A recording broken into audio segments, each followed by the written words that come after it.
Hello. As a woman in her midlife transition, have you ever felt not seen, not heard? Do you do a lot of invisible work that feels like nobody recognizes you for or appreciates? It just feels like a big should on your to-do list. That's the theme of Revive to Thrive. It's cold out here. my lips and my cheeks get stiff. But that's the theme this week on Revive to and Thrive video podcast.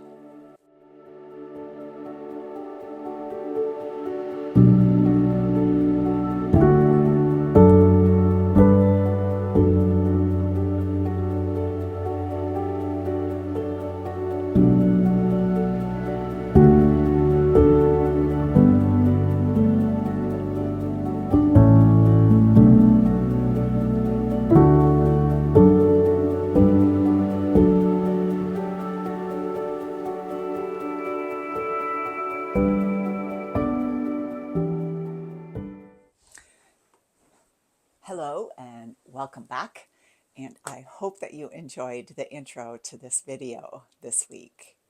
I spend a ton of time outside year round.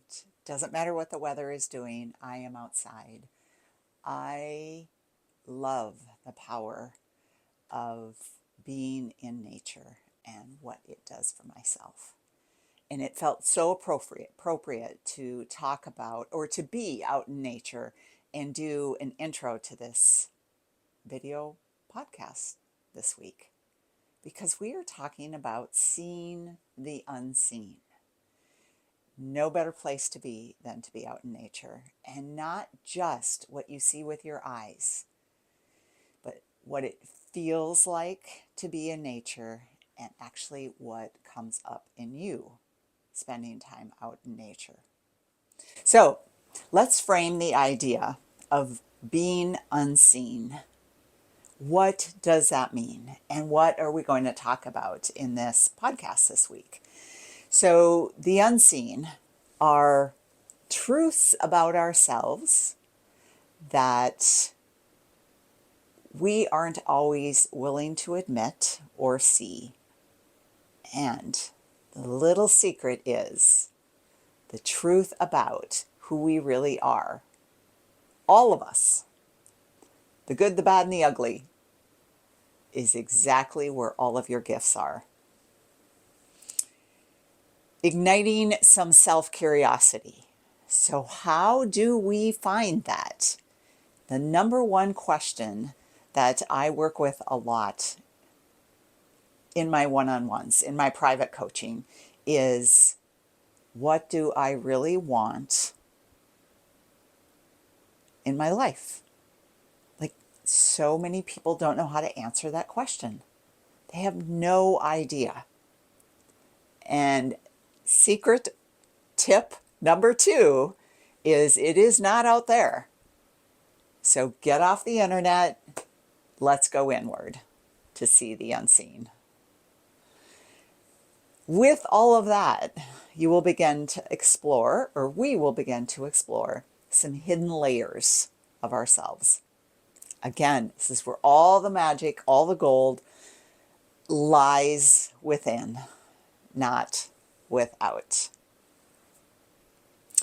So I think we could all probably admit that we sometimes miss life's most profound moments, lessons, and opportunities. Like, when I say that, can you think of a time in your life when either a particular perspective or belief that you hold kept you from actually seeing an opportunity? Next bonus tip, it is often tied to our limited feeling of worthiness or enoughness. it is often tied to our limited feeling or beingness of worth or enoughness, especially, not exclusively, but especially for women.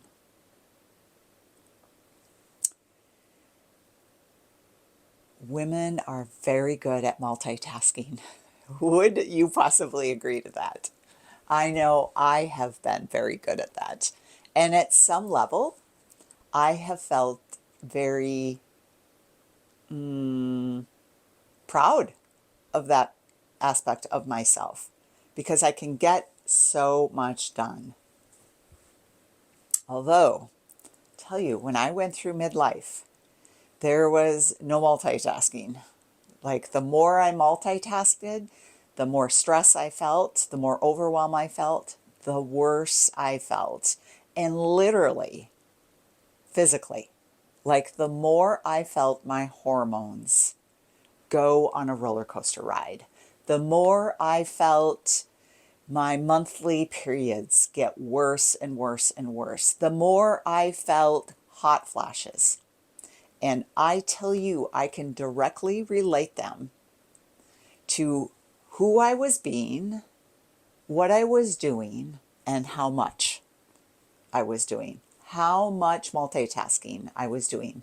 And all the multitasking I was doing was related to who I thought I was and my level of worth or enoughness. I'm going to tell you a short story in just a moment, but I really want to drive home this idea that our feeling of unseenness comes also from a human need that is worthy, and that is our feeling of significance.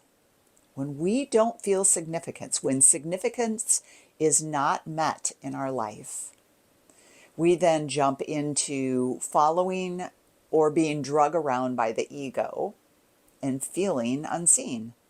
So then we grab more significance. We do something bigger and better to feel more significance. And I'm not saying that we shouldn't do big things in life, right? That can draw attention to us. But it's how we do that and where we do that from within us. Is it something we're doing to prove to others that we are good enough? Is it coming from a place in us that meets a part of us that we know is just who we are? It has nothing to do with receiving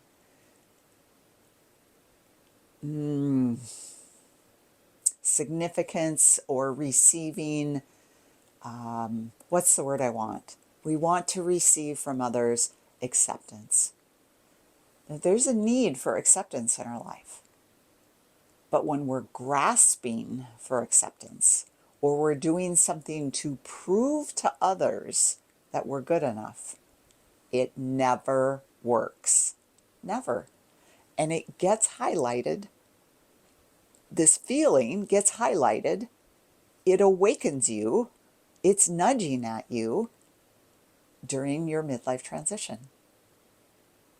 Because your soul wants to be seen. Your soul is trying to awaken.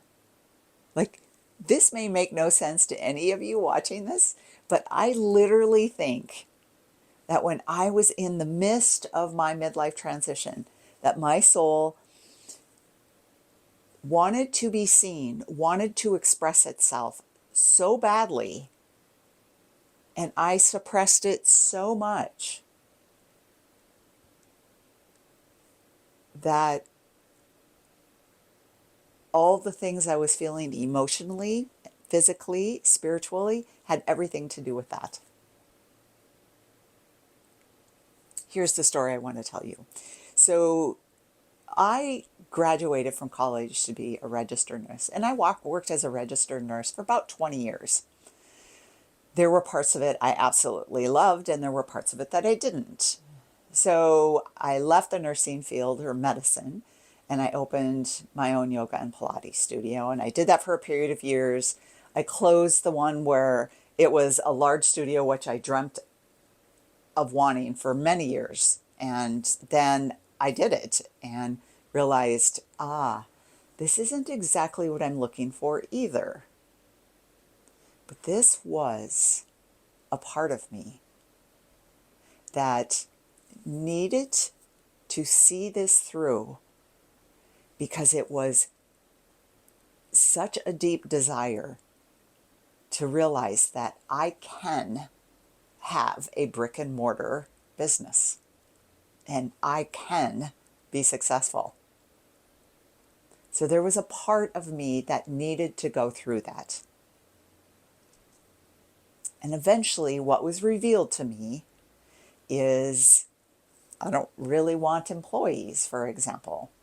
I didn't really want to hold the space of a brick and mortar studio.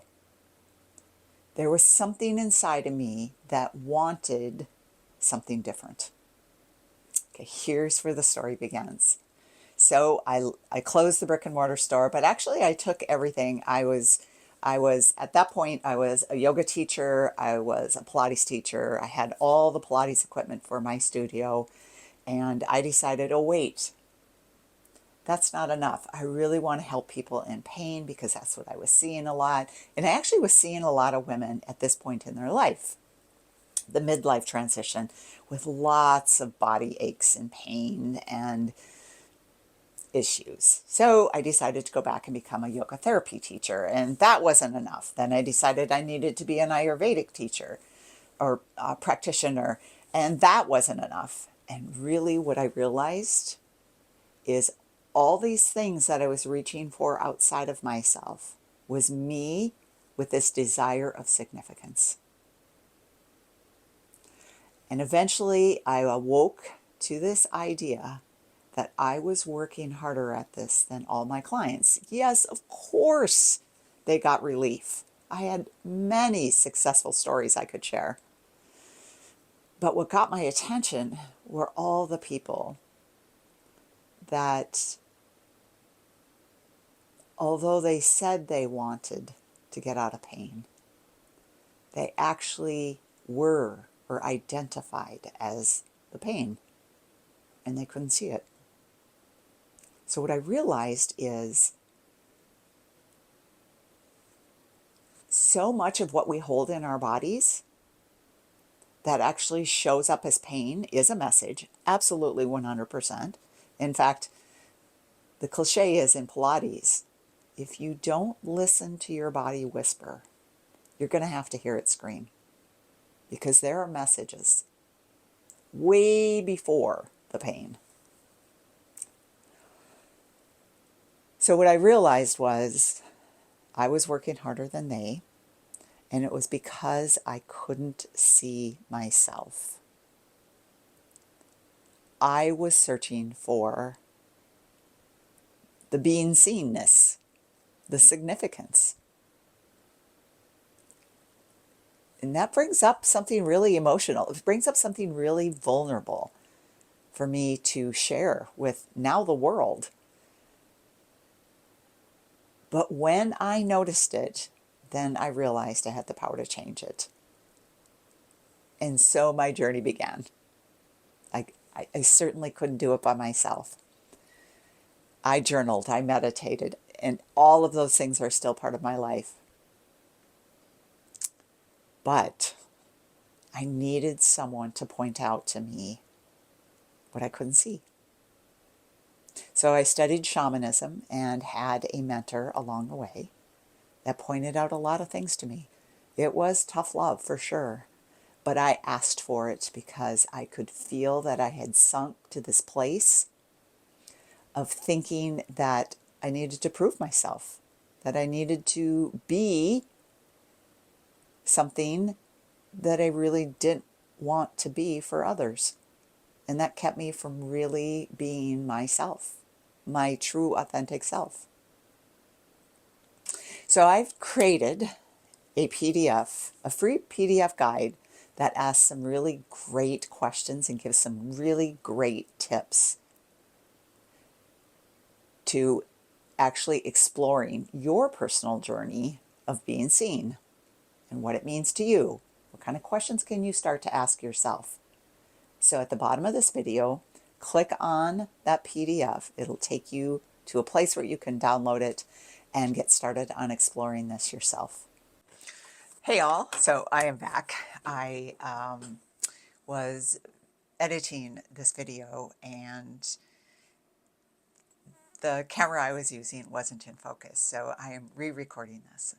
So I feel like I laid the context in the first part of this video, and now I just want to wrap up with some things that I think could be really helpful as to the why, again, that we feel unseen, and some helpful tips that could really help you, in addition to the PDF, start to see the side of yourself that you have not been paying attention to or not looking at.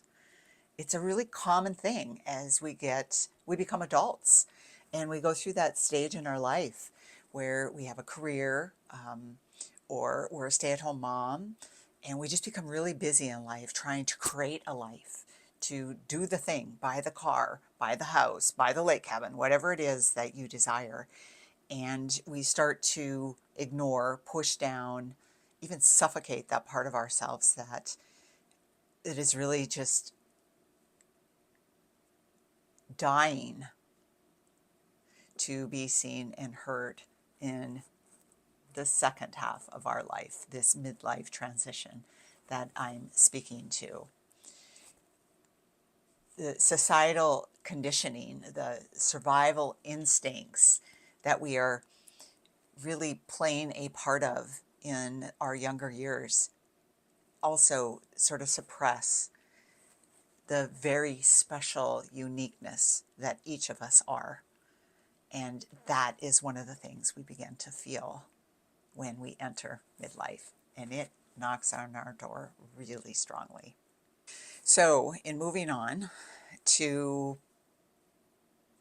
so I feel like I've spoken to what it is that sort of suppresses that real inspiration, or that deeper truth of who we are is. Okay, now let's look at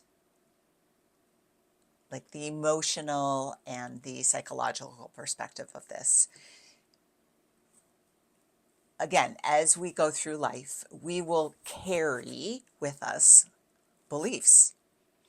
And many times people hang on to beliefs that they have acquired or thought were the truth from their younger years, and they carry them into their adult years, and sometimes through middle life to the very end. Sometimes these beliefs serve us. Many times, though, they limit us, and hence the reason they're called limiting beliefs. Then there's the idea of perspective. Perspective also can be really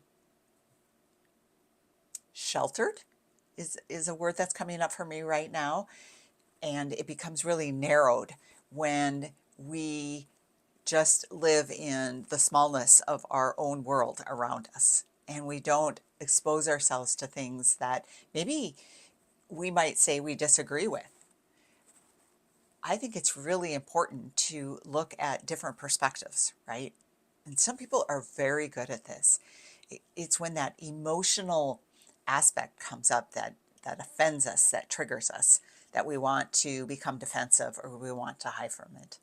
And I really want to speak to perspective and limiting beliefs.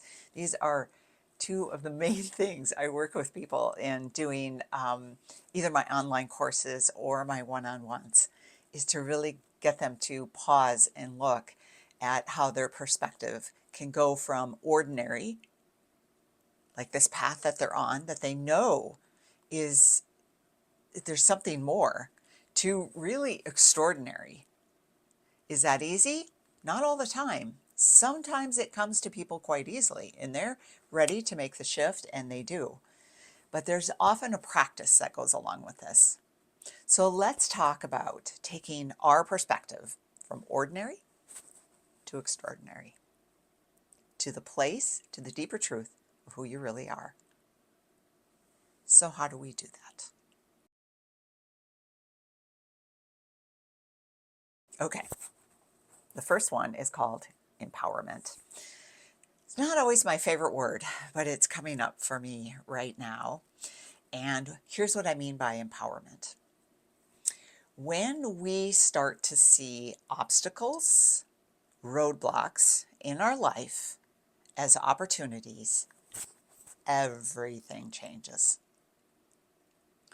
How do we know that they're really roadblocks and obstacles? Because there's a trigger behind them, right? There's this emotional response, and we'll often push it away, we'll get defensive, we'll ignore it, or we'll go the other way because it's wrong. We label it as bad or wrong, or a really probably common response to triggers is to power through them, right?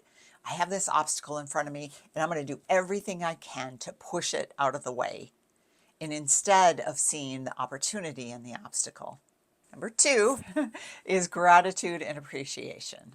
I know we hear gratitude and appreciation, how important it is all the time. And I honestly have an bone to pick with the whole idea of gratitude.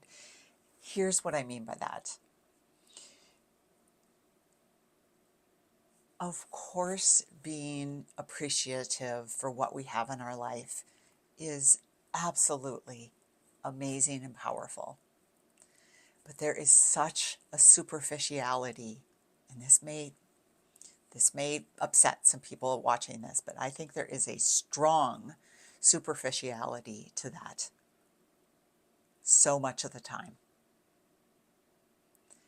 Gratitude and appreciation is real when there is an emotional, vulnerable response to feeling absolute love for what's in your life. Like you just won the lottery. You feel so grateful for what you have that your cup is always overflowing.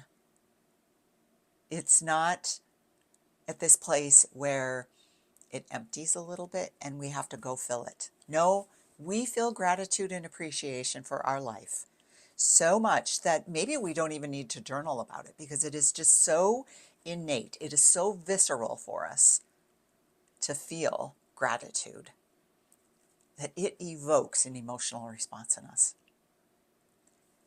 And my guess is if you pause for a minute, I bet you would notice real gratitude in those around you versus the superficiality of, oh, I don't forget to do my gratitude practice every day. I am insulting that a little bit, absolutely, because I see it so often and I can feel it. I can feel it in people when they are just speaking gratitude because it's the thing to do. But I'm telling you, if you really sit and look at your life, there is always something to be in appreciation for. And it's coming from your heart. It's not coming from your mind. Number three is creating resilience. Most of us know what that means. And there are certain people that have a lot of resilience. You can feel it in them, right? You can feel this. They even have this great sense of gratitude and appreciation in their life, for their life. And the resilience comes through setbacks, right? Through, oh, that was a mistake. I went down the wrong path. I'm going to get up. I'm going to dust myself off and I'm going to keep going. I'm not going to get angry. I'm not going to be resentful. I'm going to have an appreciation for being knocked off course, because there's a message in being knocked off course that when we stop, pause, and look and feel, that is actually trying to tell us something really powerful about our life. And resilience doesn't contain guilt. It doesn't contain shame. It's a higher vibration of being. Okay, Number 4. So resilience was number 3. Number 4 is creativity and innovation.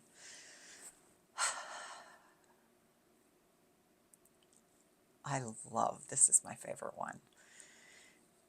When we approach or come across or have realized on our pathway that there is a bump in the road, and we realize that all we have to do is just get a bit more creative, think outside the box. This is the number one thing. This is, I want to put an asterisk beside this because I love to think outside the box. I love to do things from a unique perspective.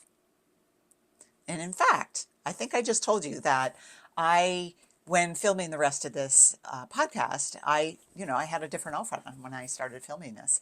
And when I finished and I was editing, I realized, oh my gosh, I can't have this kind of video in my podcast, so I have to redo it. Instead of redoing the whole thing, I decided, well, what if I did show up in different clothes? And I just told people that, listen, this is what happened. This is my journey of creating this podcast. And so this is what I have on today. And this is me re-recording it.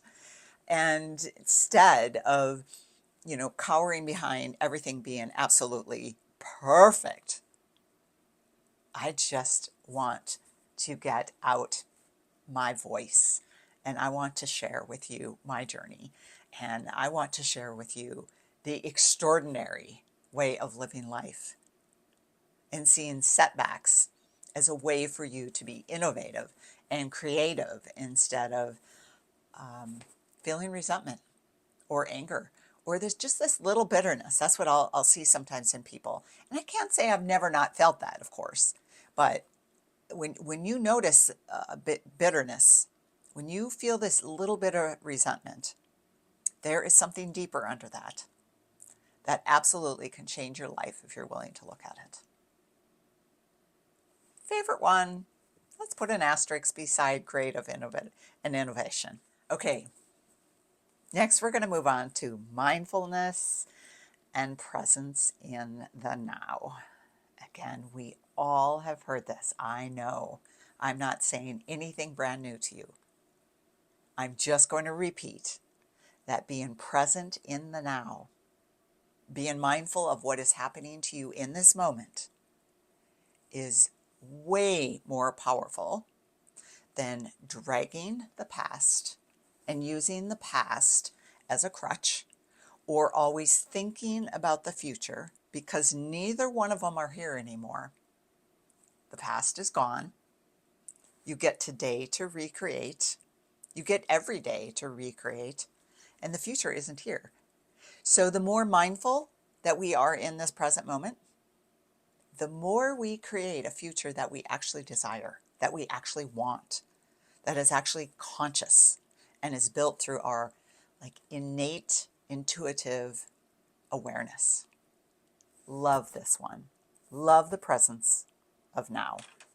Okay, so the next one is authentic relationships.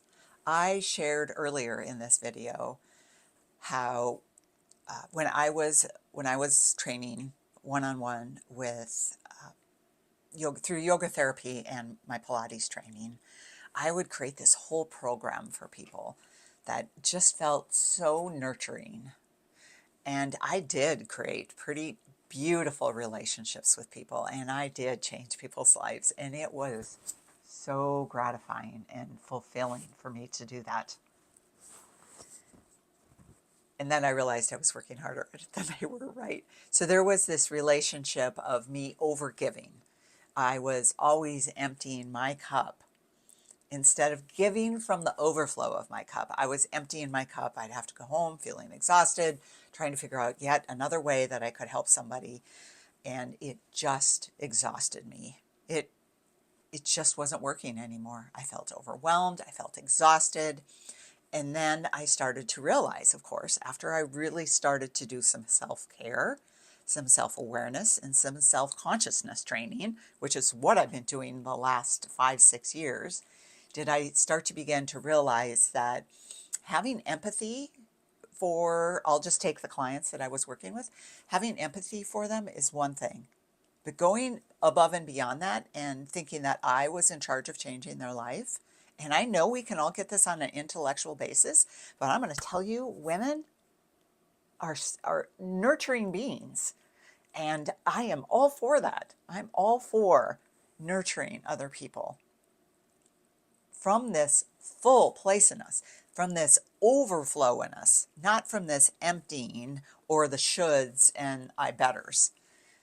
That, I tell you, is going to exhaust you. And so many women fall into that trap. There's this underlying expectation we have of ourselves, this underlying societal conditioning that goes on that keeps us in that path of overgiving. So much so that, like, I get into arguments with my clients sometimes when I point these things out, and it triggers them because they know exactly what I'm talking about. They are overgiving and they're exhausted. When they learn to give from the overflow of their cup, when they learn to take care of themselves in a whole new way, then they really understand what I'm talking about. Okay, my last one is purpose and passion. Purpose and passion, again, is one of the number one reasons that I work with people. They just have no idea what their purpose is anymore in midlife. They're ready for a career change. They may even want to be an entrepreneur. Their children have left home, and they have identified so much with their previous life, they can't imagine it any other way. And because their identity now has changed so dramatically, they feel like there's no purpose for them to be here. A lot of women get really depressed, and that is exactly what I went through. I just knew I didn't want to keep doing what I was doing. I knew I needed to change it. I knew something was pulling and tugging at me. And I went into a very dark place. Like, I never dreamt that that would happen to me. Never in 100 years did I dream that was going to happen to me. But it did. And I am so grateful I paid attention and brought myself out of it. So, and that is possible for every one of you watching this. So, how do we go from ordinary to extraordinary? How do we go from the identity of who we have been to who we want to be? One of the number one practices you can do is slow down. Slow down, take a breath, and pay attention to what your body is telling you. What I mean by that is you are always going to feel a message coming from deep within when you slow down. Hence, one of the reasons I hear all the time that I can't meditate because my mind is too busy. I'm like, okay, just slow down. Just slow down several times a day and just deep breathe for 2 to 3 minutes and notice how you feel. Notice your thoughts. Notice your level of anxiety. Notice what comes up.